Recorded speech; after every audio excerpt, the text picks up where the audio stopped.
The Money Show. Personal finance. Warren Ingram with Personal Finance on a Thursday night. Warren is an executive director at Galileo Capital. He is a financial advisor. And with all of the bluster, the hellfire and brimstone, the fear, the angst and the anguish of how awful Budget 2020 was going to be, Tito Mboweni had the last laugh. It was benign and even positive. I think my summary would be the best possible job he could have done in the circumstances. And it's so funny because as I'm saying it to you, I think I was sitting here a year ago saying exactly the same thing.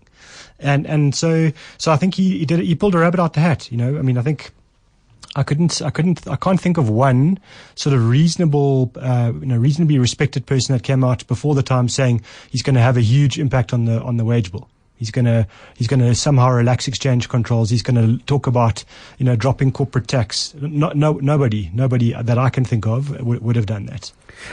That's why it's so smart, because it caught absolutely everybody unawares. And I think secretly the Treasury, the team, the finance cluster loves it when the market gets it as wrong as it does, because you can then deliver almost anything on budget day and it's better than the worst case expectations. And so therefore everyone goes, oh, that's awful, but it's better than we thought. It's better than we thought. So I just need to grab my soapbox quickly. I think, so some really big insurance companies, investment houses and the like take their overpaid economists, do press releases and come out with the scariest budget forecasts, budget predictions that you can come across. What it does, gets huge traction, because no one would have given them airtime if they'd said, no, we think this is going to be a benign budget and everything will actually sort of be okay.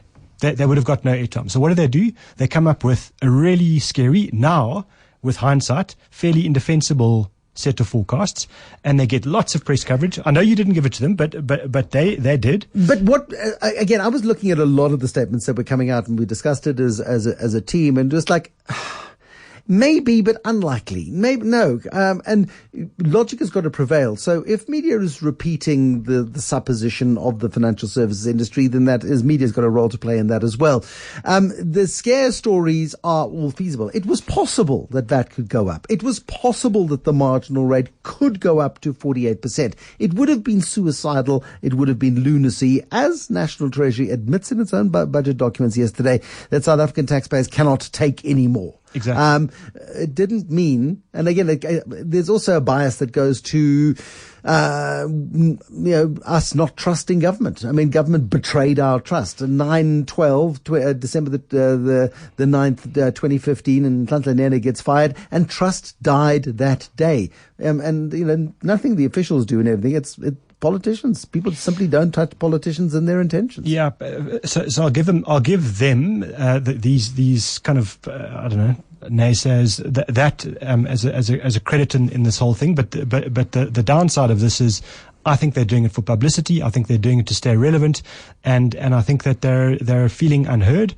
And this is a great way to take advantage of all of our fears and then play on it. And so that's really the one thing I wanted to say before I get off my soapbox to people listening to us is, stop listening to these outrageous forecasts that everything's going to be terrible. I can't tell you how many times in the last month or two I've had people saying, oh, I've heard that exchange controls are going to be tightened, that things are going to, the budget's going to be terrible. They're going to take away all our money, and yeah. And just just stop and just think about it for a second, or stop listening to that stuff, because frankly, most of the time it's rubbish. Twitter doesn't help you with this.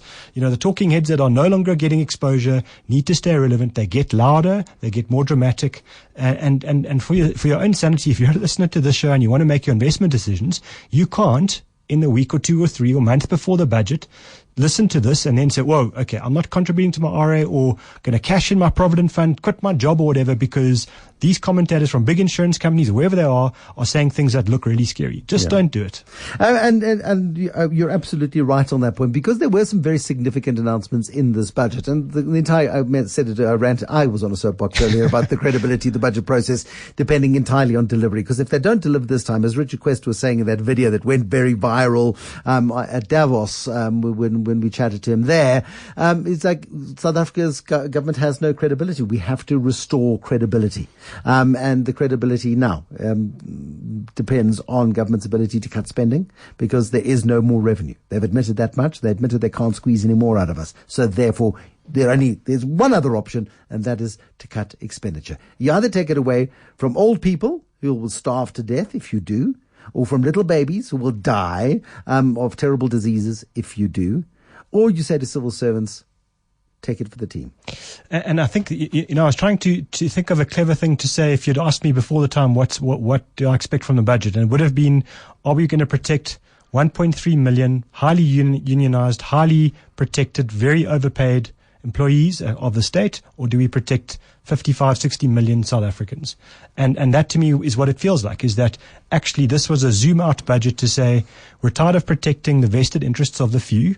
We're now going to protect the whole country. We're going to do what's right for the country. A zoom out or a zoomer out? A zoom out. Zoomer out. Zoomer's out already. There we go. But this was getting rid of. This was cleansing the halls. So the expenditure issue, great. And I think the other thing that I liked in this budget was there was quite a bit, and even if it wasn't explicit, there was quite a lot of messaging about allowing or creating an environment for growth. Because yes, we've got an expenditure. Without growth, there is nothing. And that's the point. So the budget problem that we have and the ESCOM problem we have and all of those things can become much more manageable the moment our economy starts to grow very well. So to me, that's what I really liked out of this budget more than anything. Okay, quick, the financial immigration, massively controversial. Lots of people getting very frightened about the future of South Africa. In the last 6 to 8 months, I've been hearing this term of financial immigration. I'm selling everything. I'm moving my money out the country. I'm immigrating financially. Well, if you're immigrating financially, what you're still doing living here, and that's your choice, I suppose.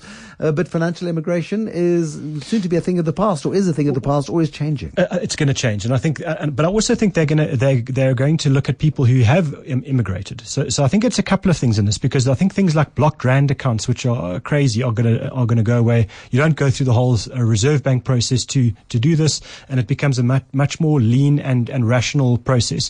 What's really important is the wording around there to say we're actually listening. That's really what they're saying, is we realize that there's some, it was a silly piece of legislation right in the beginning. They like all of these things, there is some merit in what they want to do, but the problem here was the way that it was coming out. The unintended consequences were people who, for example, go and do a 5 or 8 year stint overseas working in a place that doesn't tax them.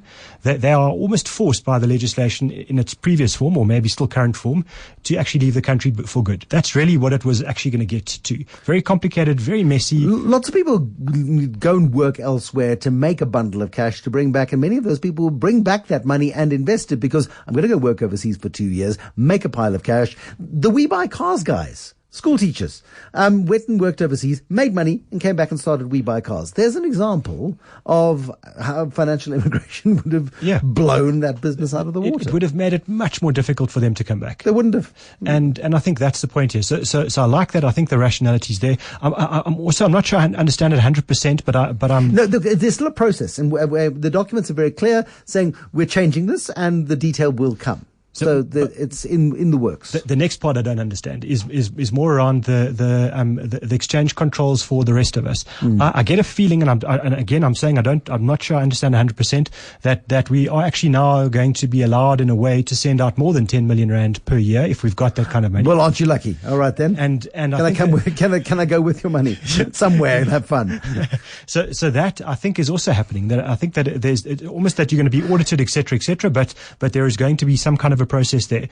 Very important signals, because what it's saying to everybody who's fearful, your money is not trapped in South Africa. Your money may move freely. Therefore, you don't need to rush your money out. You can safely leave your money in any jurisdiction that you please, including in South Africa, as at some point in the future, if you do want to move it, you're free to do so. Exactly. And I really hope Pavlo touches on the issue around corporate tax rates, because I think that's a big one. I think if any signal to business that we're going to drop your tax rates, I think is a really good one. The small little things that they did, which I really liked, we increasing the amount we can put in our tax-free savings accounts. But they haven't increased the amount. They've increased the increments you can put in from 30 to 33, now 36,000 rand a month, but there's still a cap of 500,000. So you'll get to your cap more quickly. They haven't increased the big amount. So take what you can get. In this situation, Sure. it means that that at least your more money can compound tax-free faster. Aren't you the upside? Yes. So let's take it. Of course. Yesterday was a good day. We need to celebrate the I good haven't days. seen you smile like this on a Thursday night in years. Caused by politicians, no doubt. Yeah, no, I mean, just to stay on that, you know. So I think that was for Are me. you was feeling quite well? yeah, I was sick last week. So I think also the changes in the budget or the tax tables, I like that. And this is also so counterintuitive because there was not one single forecast before this budget that said, you know what, there's room for tax relief. And if you do allow tax relief, and I asked Edward Kieswetter this question saying, did you want to do more? And he said, yes, we did, but we couldn't. And there's 2 billion rands worth of tax relief. The richest person in South Africa this year will not pay more tax than they did last year. Unless they earn more. But I mean, as a percentage of their money, of their wealth, there's no big, the only element of potential wealth tax that is coming in here, there's no big changes to capital gains and to all of those nasty taxes. But I think it looks to me, and I know that perhaps the top end of the housing market's been loaded a little bit. Or has that not changed either? You're catching me off guard. I actually didn't see anything about. Got you. You got me. Certainly, they've cut transfer duties on properties below R1 million. Fair enough. And then it gets complicated because it's R1 million on the first 10 or 11, and then 13% on every million after that or something. That looks higher, but I may be wrong. I'm really happy if they tax them there. I think that's great. I mean, you know, that kind of, you know, what I think about houses as an investment anyway. So that, and then the only moan I had in the whole thing that I would have loved was they should have increased the tax on plastic shopping bags to sort of 1 or 2 rand a bag and really make people stop and think before they go and buy. Because I heard Tsecho Modisane talking about this, saying he doesn't even think about it if he goes shopping. And he would have thought about it. If his plastic bag cost him $5 or $10, he'd take recyclable ones, you know, and the canvas ones or whatever the deal is. So that would have been the only thing I actually really wanted to complain about.